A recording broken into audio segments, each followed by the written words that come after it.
할렐루야. 6월 12일 목요일 새벽 기도를 시작하겠습니다. 사도신경으로 우리의 신앙을 고백합니다. 나는 전능하신 아버지 하나님 천지의 창조주를 믿습니다. 나는 그의 유일하신 아들 우리 주 예수 그리스도를 믿습니다. 그는 성령으로 잉태되어 동정녀 마리아에게서 나시고 본디오 빌라도에게 고난을 받아 십자가에 못 박혀 죽으시고 장사된 지 사흘 만에 죽은 자 가운데서 다시 살아나셨으며 하늘에 오르시어 전능하신 아버지 하나님 우편에 앉아 계시다가 거기로부터 살아있는 자와 죽은 자를 심판하러 오십니다. 나는 성령을 믿으며 거룩한 공교회와 성도의 교제와 죄를 용서받는 것과 몸의 부활과 영생을 믿습니다. 아멘. 찬송가 539장 찬양하시겠습니다. 찬송가 539장입니다.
주신 하나님 말씀은 구약 성경 시편 73편 1절에서 14절입니다. 시편 73편 1절에서 14절입니다. 구약 성경 855페이지입니다. 구약 성경 855페이지 시편 73편 1절에서 14절까지 말씀입니다. 다 찾으신 줄 알고 저와 여러분들이 한 절씩 교독하겠습니다. 73편 1절에서 14절입니다.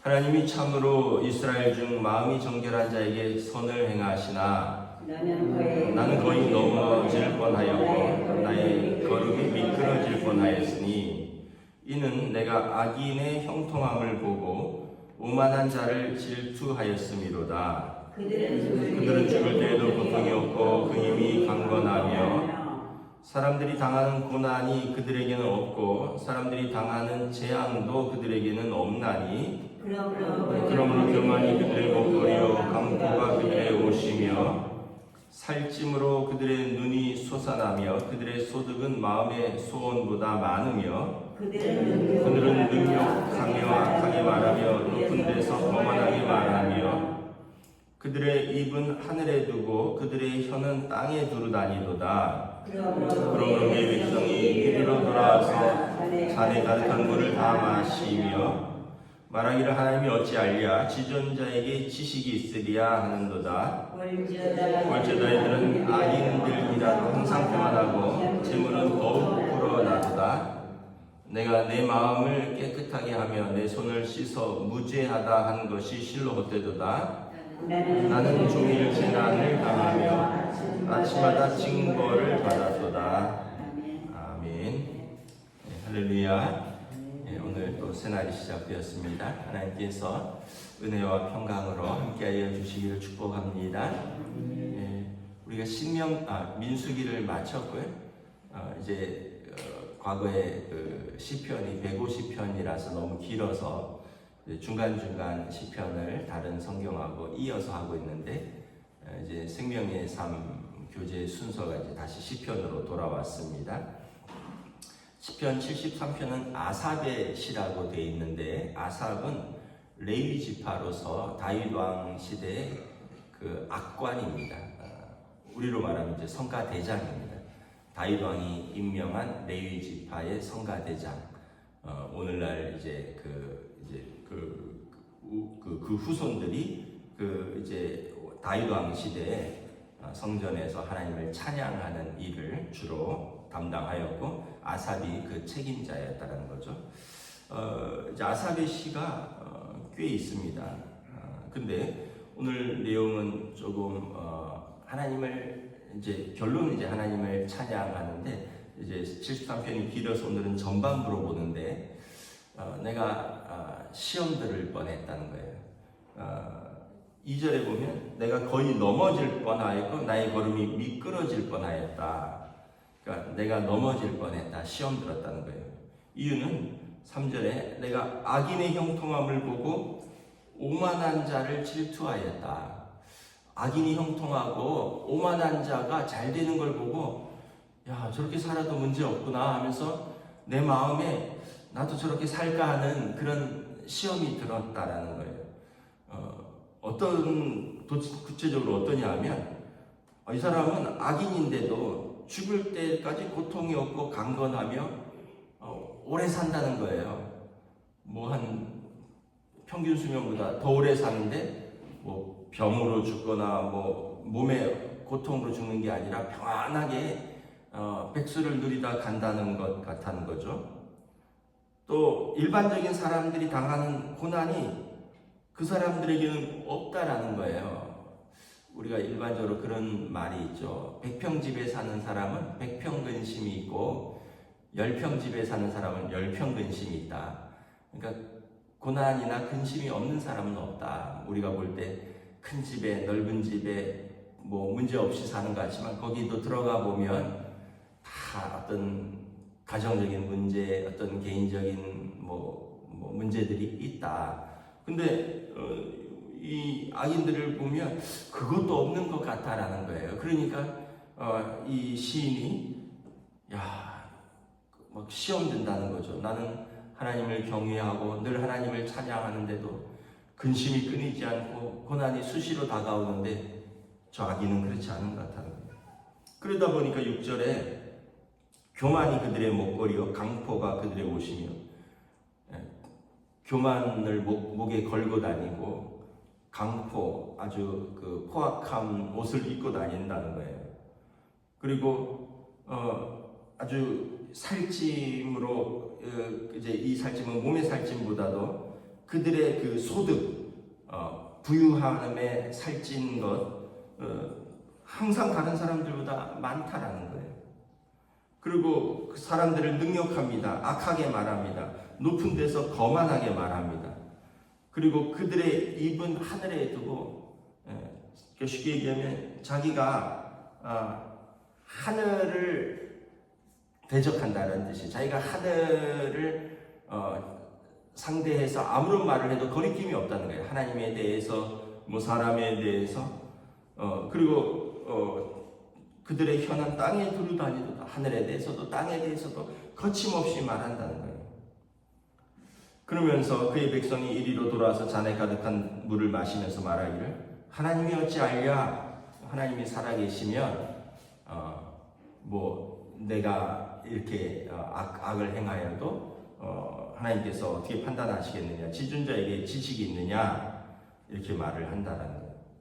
그래서 볼지어다 악인은 항상 평안하고 재물은 더욱 불어나니, 13절의 시인은 자기 신앙이 흔들린다는 거예요. 내가 내 마음을 깨끗하게 하며 내 손을 씻어 무죄하게 한 것이 실로 헛되도다. 나는 종일 재난을 당하며 아침마다 징벌을 받았도다.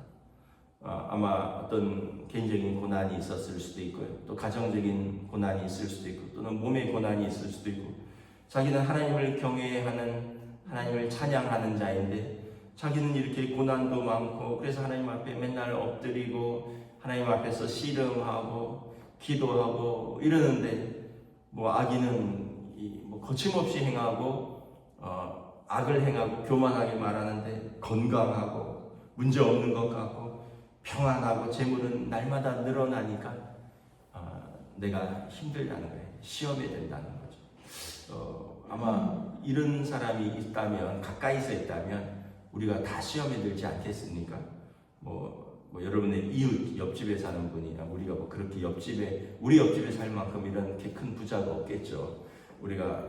우리 주변에 여러분들이 아는 분 중에, 또는 여러분들의 뭐 친척 중에 이렇게 하나님을 경외함도 없고 사람들 무시하고 뭐 아주 악하게 행하고 사는데 뭐 돈도 잘 벌고 뭐 그 집에 자식들도 뭐 좋은 대학 척척 들어가는 것 같고 뭐 이렇다면 여러분 모든 게 문제 없는 것 같고, 뭐 아픈 데도 없고 맨날 어디 해외 놀러나 다니고 뭐 이런 것 같으면 여러분 얼마나 시험에 들겠습니까? 야, 이게 내가 신앙생활하는데 나는 집에 문제가 끊이지 않는데. 이제 결론을 이렇게 보면, 이제 나중에 결론은 내일 나오는데, 하나님께서 그를 다 심판하신다.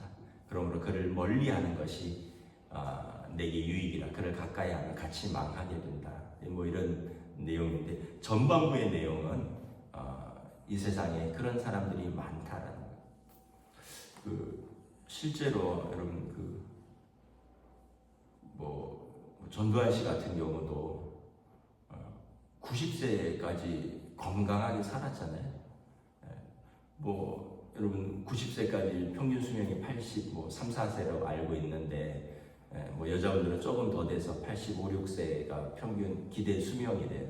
아프지 않고 오래 살면 90세가 다 넘어가는 거죠. 근데 전두환 씨는 그렇게 욕을 먹었잖아요. 세상에 전 국민의 욕을 먹고, 특별히 그 광주 사태 이후로 광주에서는 죽일 놈이 됐을 텐데, 이 사람은 그렇게 욕을 먹어도 90세까지 아주 잘 살다가고, 또 그 숨겨놓은 재산이 얼마나 많은지 그 세 아들이 뭐 아직도 무슨 어디 회사 대표하고 있고, 뭐 숨겨둔 부동산이고, 뭐 지금도 이완영 후손은 그 땅을, 그 국가를 상대로 소송을 해서 땅을 찾아가고 그 그 사람들의 몇 대 후손은 그 땅을 팔아서 해외에서 살고 있고 지금도 그렇고 있잖아요. 독립운동을 한 사람들은 뭐 가난하게 뭐 국가에서 주는 한 6, 70만 원 그 보조비로 그 제대로 자식 교육도 못 시키고 가난을 대물림했는데 그 나라를 팔아먹은 이완용 후손은 일본으로부터 어마어마한 땅을 받고 나중에 국가에서 몰수됐지만 그거 재판에서 또 다 찾아가고 해외에 유학 가서 자녀들 해외에서 공부시키고 해외에서 땅 사고 집 사고 대한민국에 미련 없다 뭐 이러면서 재판에서 땅 팔아서 살고 그런 걸 보면 우리는 야 도대체 정의가 무엇이고 무엇이 공의인가 이런 생각이 들 때가 있죠. 근데 이제 우리 주변에도 보면은 열심히 신앙생활하고 주일 성수하려고 힘쓰고 뭐 새벽마다 기도하고 근데 뭐 저나 여러분들이나 크고 작은 문제들이 끊이지 않잖아요. 마음이 상할 때도 있고 또 뭐 병원 다녀야 될 때도 많고 애들 때문에 하나님 앞에 눈물 흘리고 잠 못 잘 때도 많고 이거 뭐냐 이거죠. 그런데 우리가 세 가지를 이제 생각을 해야 되는데 하나는 뭐냐면 창세기 보면 사람이 하나님의 형상을 가지고 태어났습니다. 우리는 하나님의 형상대로 창조되었어요. 하나님의 형상대로 창조되었다는 것은 그 세 가지 의미가 있는데 하나는 뭐냐 하면 우리가 양심이 있다는 거예요. 양심. 그래서 이것은 하나님의 성품을 닮은 겁니다. 옳은 일을 할 때 그것이 비록 대가가 없고 또는 그로 인해서 고통을 당하도 거기에서 오는 올바른 거에 대한 어떤 만족함, 거기에 대한 확신이 있어요. 그리고 불의한 일, 죄를 지을 때 그로 인해서 어떤 불의한 소득이 생기고 그렇지만 우리가 그 사람이 이제 나중에는 계속 일이 반복되면 그 양심이 화인 맞는다 그러잖아요. 불에 대해서 굳어진다 그러지만 어쨌든 그가 두려움이 있고 불안하고 죄책감이 있고 이게 이제 하나님이 주신 그 우리의 성품입니다. 우리에게 양심이 있다는 것. 그래서 우리가 여러분 어떤 형편에서든지 하나님 뜻대로 살려면 양심이 떳떳한 거예요. 그렇지 않은 사람은 항상 양심이 더럽혀진 것을 사는 거예요. 두 번째는 뭐냐면 우리가 자유의지가 있어요. 이걸 할 수도 있고 안 할 수도 있어요. 어떤 상황에서 우리는 선택의 기로가 있습니다.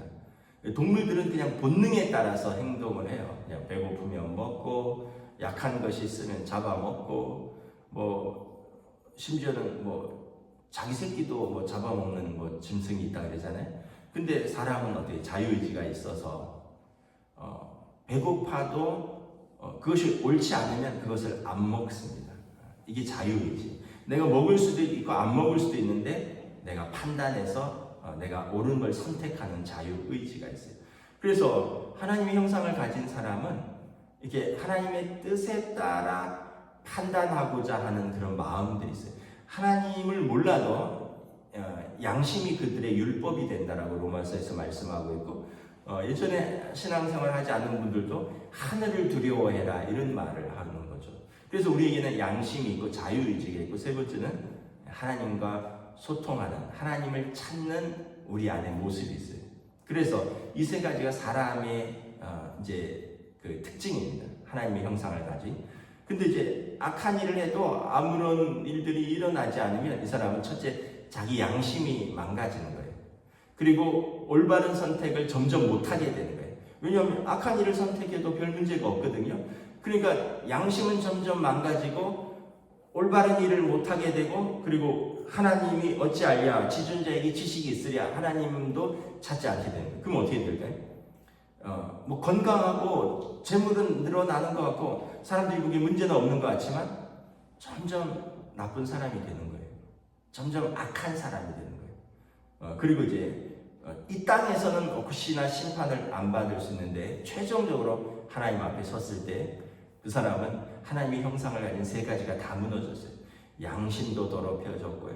항상 나쁜 선택을 했고 그리고 하나님을 이제 알지 못했을 뿐만 아니라 하나님을 무시했다.